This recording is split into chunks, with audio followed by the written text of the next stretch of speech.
Minister Piyush Goyal said that the threat of climate change is real and dangerous and the country has to move towards a world on net zero carbon emissions. We ultimately have to move towards a world where we are net zero in the terms of carbon emissions. The threat of climate change is very real, near and dangerous.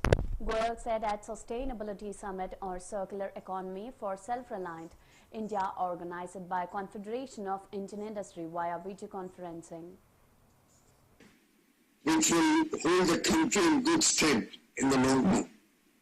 In fact, it's time we adjusted our industrial and economic ecosystems to keep sustainability as the focus of all our future endeavors. Because ultimately, all of these factors are interconnected.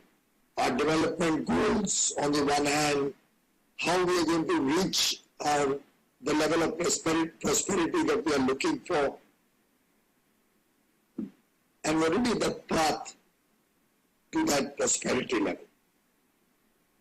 In fact, as the Honorable Prime Minister had once said while talking about the impact of economic development on the environment, that we should stress on zero defect and zero effect.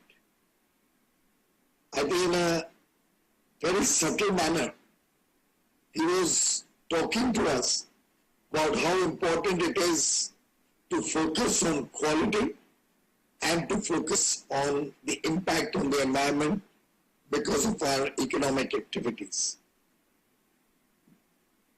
They say zero was introduced to the world by India, since CD was talking about back to the roots and how Indian tradition always taught us the importance of nature. Zero also is something the world learnt from India. But now it will be important to teach us the importance of zero, teach the world the importance of zero and its implications. Because ultimately we have to move towards a world where we are net zero in terms of carbon emissions.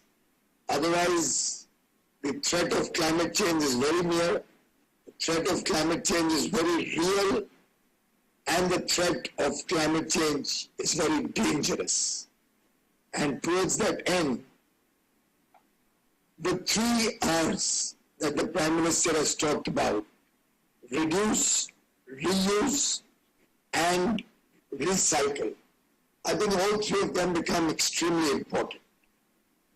We clearly must reduce the materials that we are using in our economic activity in business and manufacturing and industry, focusing thereby on efficient use of materials. Wherever possible, we must reuse products like Sanjeev just now mentioned, and therefore integrating primary sources of material and secondary sources which can help to also bring down our cost of production and make us more efficient, competitive. And recycle. Whatever is possible to recycle, we must make a serious effort to recycle. Mr. Puri, I still remember, I don't know if you recall, in a conversation we had many years ago, possibly you were alone or you were with Mr. Deveshwar. I fail to recollect that part. But I remember you telling me that if all the paper waste in the country was to be collected, an efficient system of collection and reuse could be created, that ecosystem could provide jobs or a decent level of income to about 1 million people. And that has always been at the back of my mind that that's something we have to work on. Today you have reignited that old suggestion of yours. And let me also apply my mind. I would urge you all also to deliberate on what could be an efficient mechanism.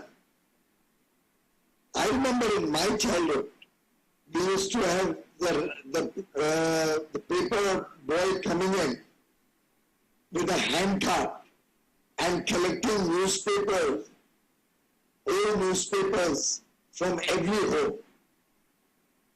I don't know what's the current situation, how cost economic it is for that hand cart puller to go home to home, collecting that paper, taking it to some common center.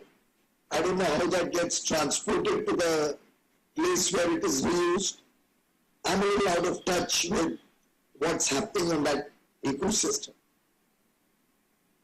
But I do recall my own discussions in possibly Finland it was, where we had visited Fulton's waste to energy plant. And it was right outside the city. The city is not large, of course. It was close to the airport.